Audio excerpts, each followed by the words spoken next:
Greetings! Today on my Focus RS I am installing the uprated and adjustable rear toe control arms from Whiteline. Here we are then, the absolutely awesome looking heavy duty adjustable alloy rear lower front control arms from Whiteline for the Focus RS.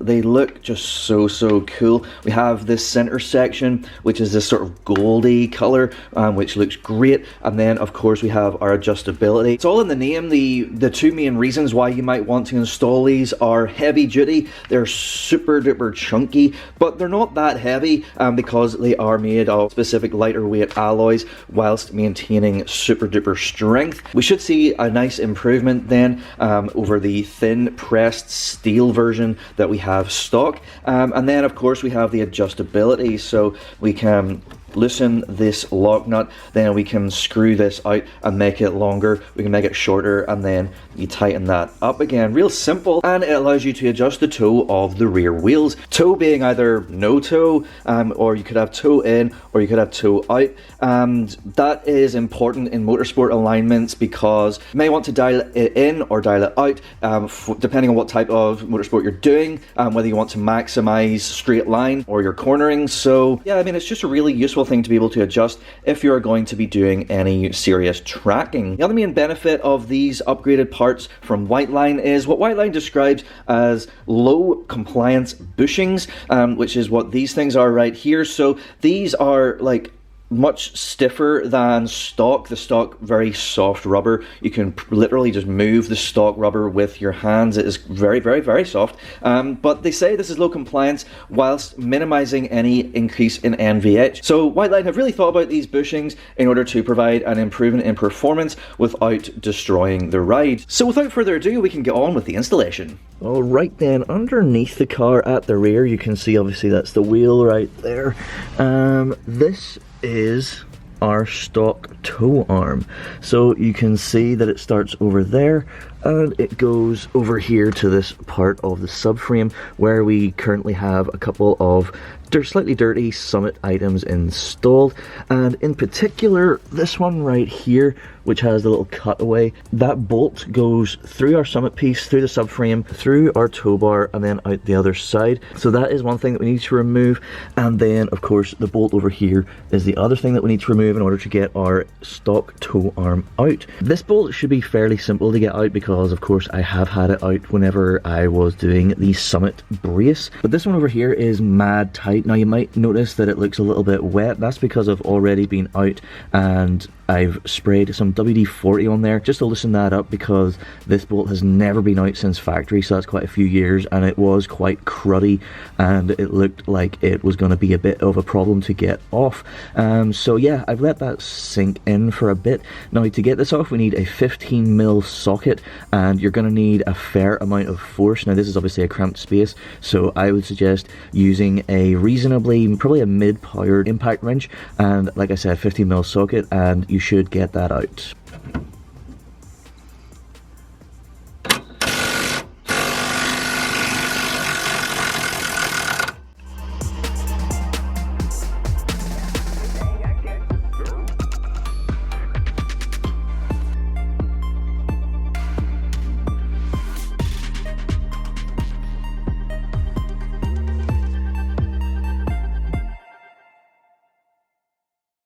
Now having that one out is pretty sweet. We then need to of course get this one out, the one that is going into and holding on the Summit brace. Obviously if you don't have the Summit brace, you'll just have your bolt head right here, and 15mm socket again, the same one, but this is a tighter sort of space than over here even, so getting an impact wrench, getting a power tool in here is going to be kind of difficult, so we're just going to have to do it with manual tools again, in very tight.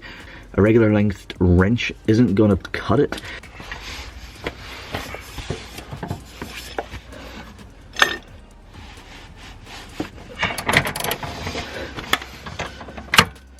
The old use your feet technique. So now I can switch over just to my regular wrench here and get this out.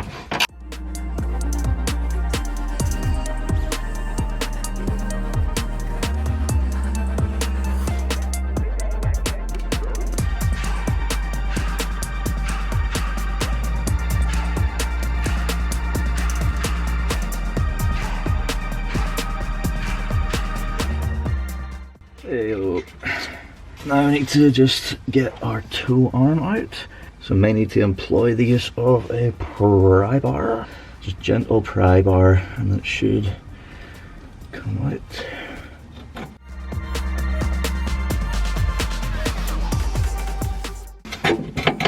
And we're out. Okay then, with that out of the car then, we can put them side by side, our new Whiteline tool arm and our stock tool arm. Hovering over the top, it might look like the stock one isn't that much less thick, but if you flip it over, you see that it's actually very thin stamped out steel. I guess that's either 2 or 3 mil, whereas obviously this is super duper chunky and awesome looking. And then yeah, we have of course the adjustability, and we have the uprated bushes as we mentioned before, and of course visually they just look absolutely awesome. So the first thing that we need to do before we get our new tool arm into the car is we need to adjust it to match the exact same length as stock. That's the starting point, mimicking the exact amount of toe that is dialed in with the stock bar. And then once we have that in place, obviously we have the benefits of the upratedness of the Whiteline piece, but then we can go and get an alignment done and it can be adjusted to our preference. So the trick to doing this is to grab the bolts that we just removed and then slotting them down over our stock tow bar, okay, so that they're poking through like that. And then we can very simply line up our new toolbar with the bolts, and then we'll know that it is exactly correct. So right now it is not screwed out far enough, so we need to extend this out a bit. These nuts here are the lock nuts, so you want them to be away from the sort of bronzy gold bit so that they're not like locked into place. In fact, if we just unscrew the lock nuts all the way to the end, what I would suggest as well is trying to have an equal number of turns either side so that it is like even. Straight out of the packaging, this side that I've got here had less turns in it, so this is the one I'm just going like a turn just to extend and line it up and match with the bolts here.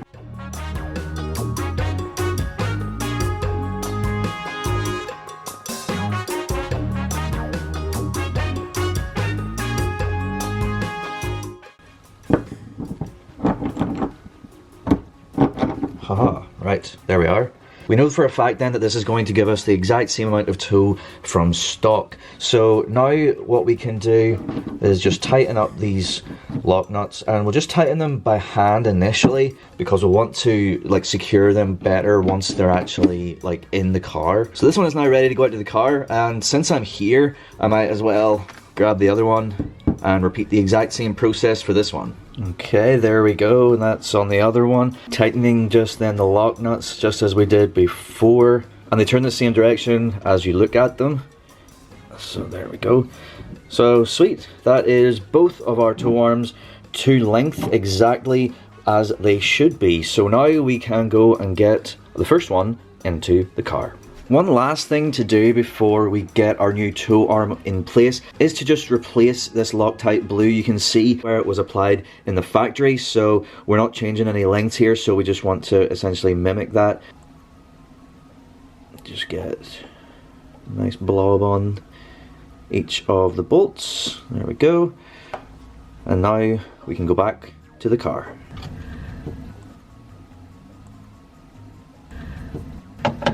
I've got it in here, but I'm gonna concentrate on getting this one in first because this one is like mad tight. So I've got a rubber mallet so that I don't damage anything, and I'm just gonna gently tap this in until it lines up with the holes. Okay, so now we should be able to get this bolt in if we've got it nicely aligned.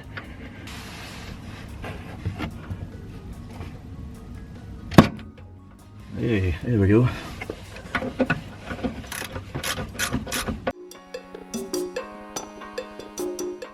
Alright, so I've got that bolt in reasonably, but obviously not completely tightened up, but it is all the way in there. You can feel it on the other side. So now I can get my other one into place. So obviously for me that has to go through the summit bar, but if you don't have that then you're just going to go straight through the subframe, through the Whiteline bar, and then out the other side. So you just need to like get everything lined up, and it should push through the bushing, and then we can just start tightening.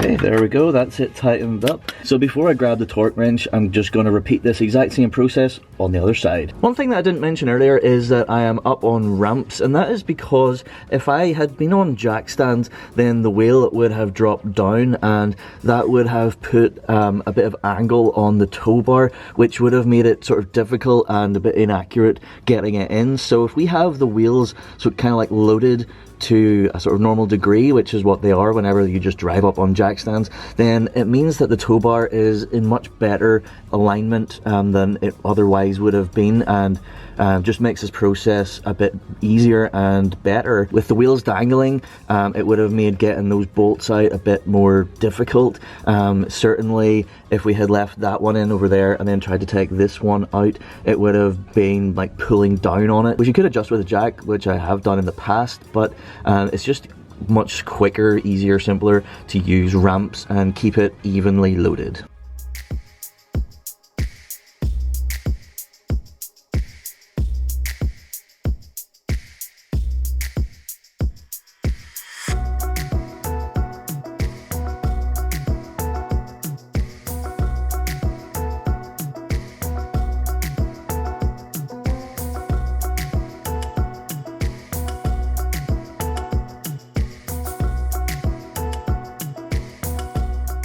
Alright, there we go. So now just to do a final tighten of our 4 big bolts. So I'm just going to put 100 Newton meters into each of these.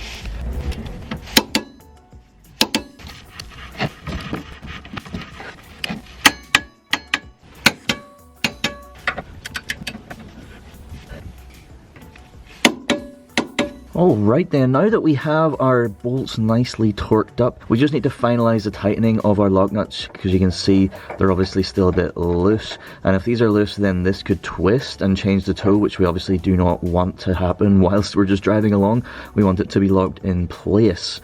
So what Whiteline's say to do is to open these up, put some thread locker in here, and then tighten them up again, which is exactly what we're going to do. Now, they suggest using Loctite Red, which seems a little odd to me, because if you do that, then there's no adjustability, because Loctite Red isn't meant to be like disturbed after you put it on. So I'm going to do Loctite Blue, and then these are like quite big. These are 28 mil, so you'll need to have a spanner that goes up to that size. And yeah, just going to tighten them by hand, and then going to leave it overnight for the Loctite to do its thing. And then they do suggest that after like 60 to 100 miles you come back and check that nothing has like come loose or anything, so I'll do that as well, obviously.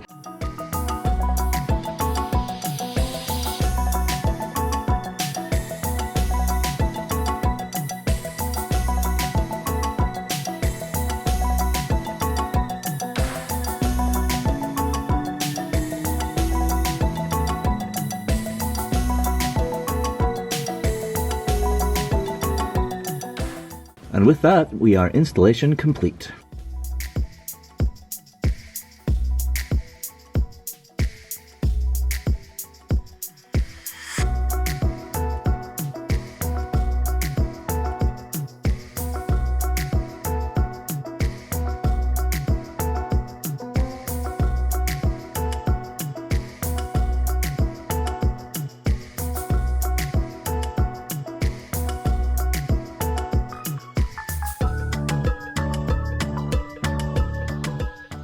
Well, there we go, that is the installation finished of our brand new Whiteline rear tow bars, and they look awesome, and I'm sure they are going to perform awesome as well. The installation wasn't too difficult. It's always a bit fiddly working in such a tight space, especially with regards to loosening and tightening bolts, but just a little bit of patience, perseverance, and of course the right tools, and it is definitely doable. And if you want to jump over to Whiteline and make a purchase, you can get £20 off a £150 spend using discount code WL3327, which I'll flash flash up on screen and also put down in the description box below. So I hope you like that, I hope you like this little video. Thank you so much for watching. Please do like, share and subscribe for more content to come very, very soon. Thank you once again, goodbye.